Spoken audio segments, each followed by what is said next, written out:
We could not be more honored and delighted to have Judge Graffeo with us today to share words of wisdom and welcome our graduates to the profession.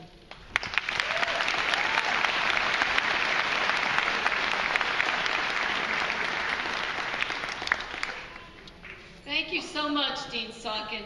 You have earned the respect, admiration, and loyalty of the students, the faculty, and the alumni of the Touro College Jacob D. Fuchsberg Law Center, and for good reason.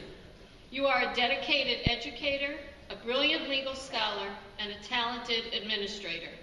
But most importantly, you are a caring person who never hesitates to reach out to others, as evidenced clearly by your humanitarian efforts in response to Superstorm Sandy.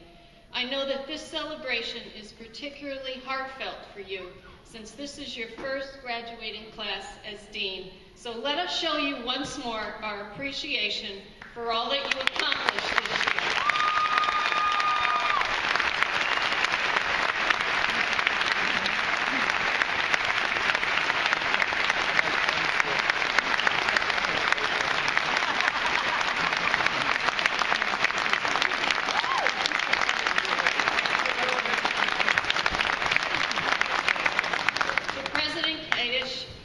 Dean Salkin and the Board of Trustees, the members of the judiciary that are with us today, the esteemed faculty of the Law Center, the families and friends of the graduates, and of course, to the spectacular graduating class of 2013, I am so honored to be with you and to have this opportunity to share some thoughts on this memorable occasion. There have been so many terrific speeches, haven't there?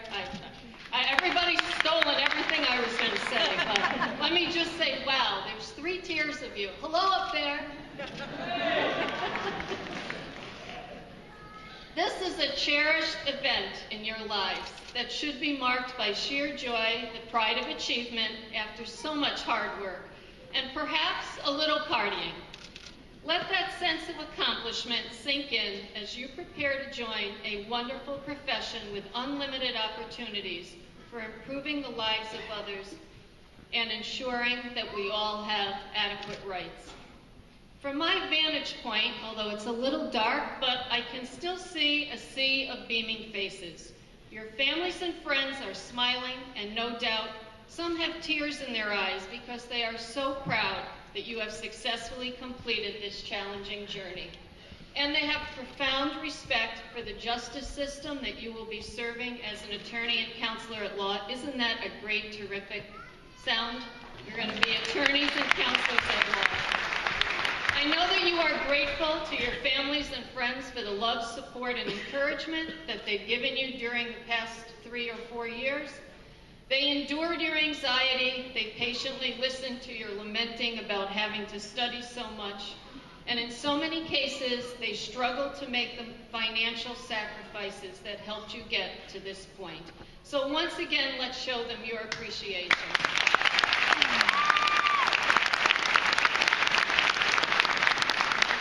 Right now, you are probably experiencing a rush of emotions, the exhilaration of graduation and new beginnings, paired with a sense of melancholy over bidding farewell to your classmates and the faculty that guided and nurtured you during your time at Touro Law Center.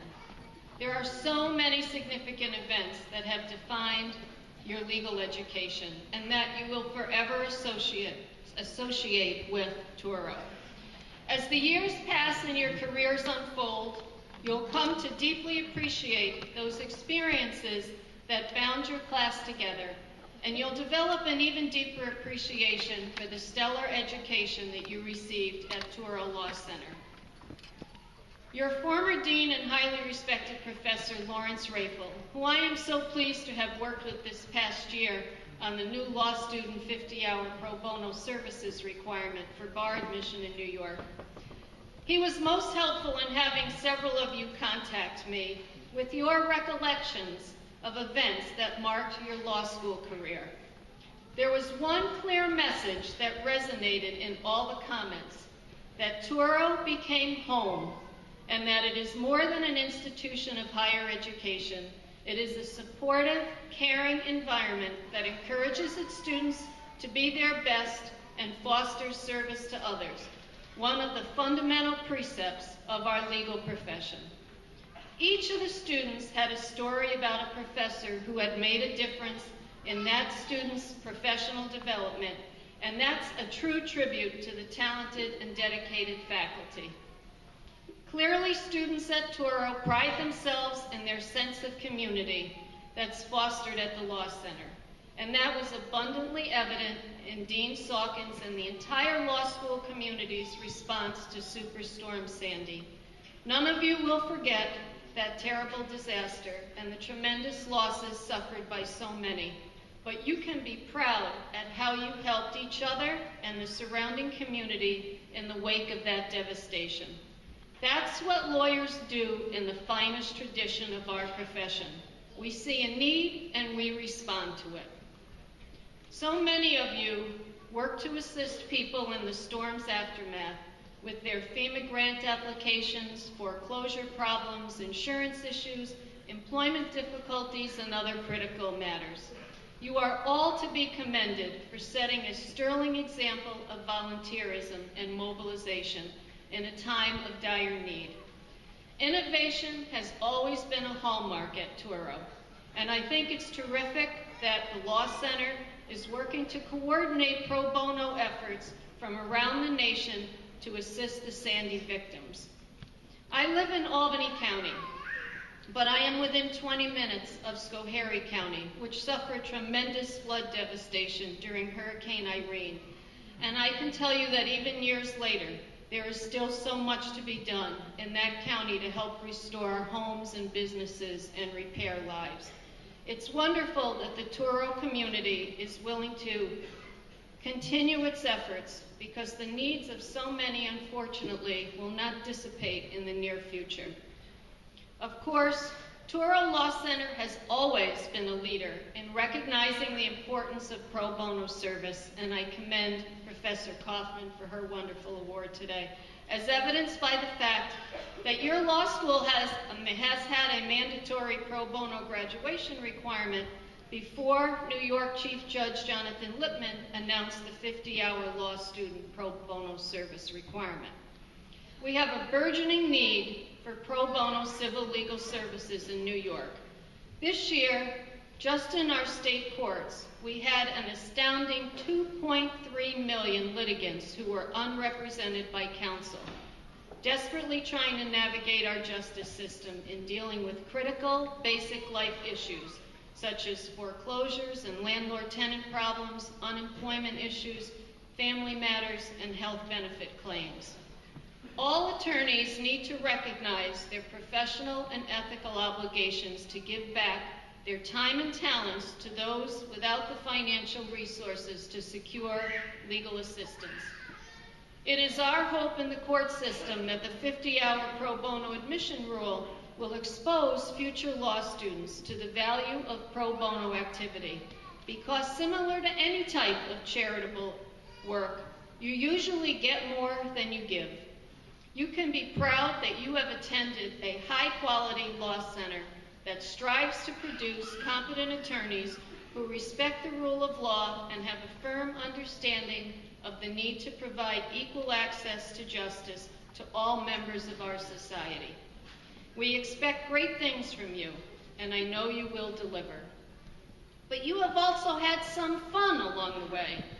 From talent shows to the barrister ball, mock trials and trial advocacy competitions to study abroad programs, you've been exposed to the value of camaraderie, and your friendships will last a lifetime.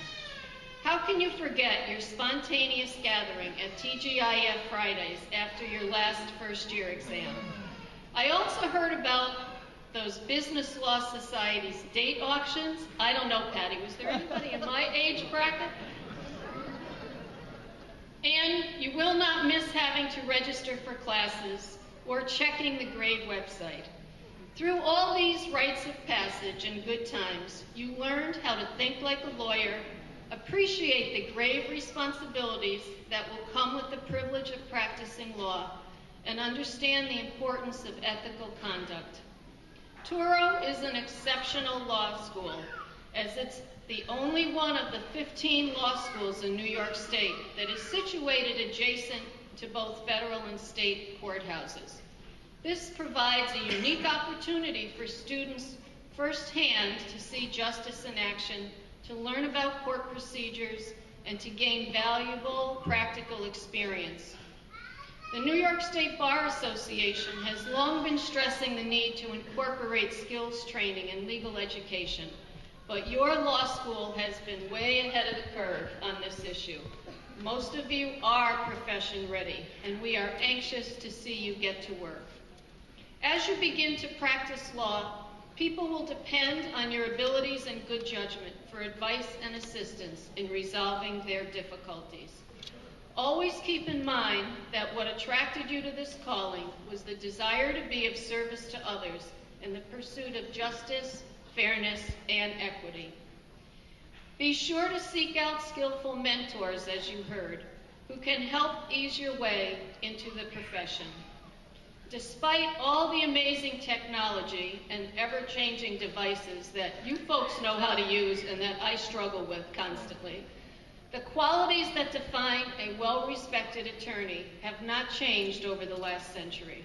Whether you gravitate to private practice, public service, business, or academia, you will be evaluated by how conscientious you are, how hard you work, and how you treat people. Your most cherished assets will be your personal values and reputation. And the only way to earn lasting respect from the legal community and your clients is to be truthful, to maintain personal integrity, and to treat everyone fairly and with compassion who crosses your path. It's that consistency in conduct, what we refer to in the legal profession as civility, paired with a strong ethical compass that will define your professional reputation. Your law professors have provided you with the skills on which to build your careers, and all your professional life you will hear their advice as you ponder the weighty legal issues entrusted to you. Listen to their voices and remember the wisdom that they imparted to you. The true payoff in this profession is not the impressive titles that you garner or the compensation or financial success that you may earn. It's the satisfaction of knowing that you spent your life making a difference in other people's lives. This is an exciting time for each of you. We look forward to the contributions that you'll make to the rule of law and to our profession. I thank you so much for inviting me to spend this afternoon with you. My sincere congratulations to the wonderful class of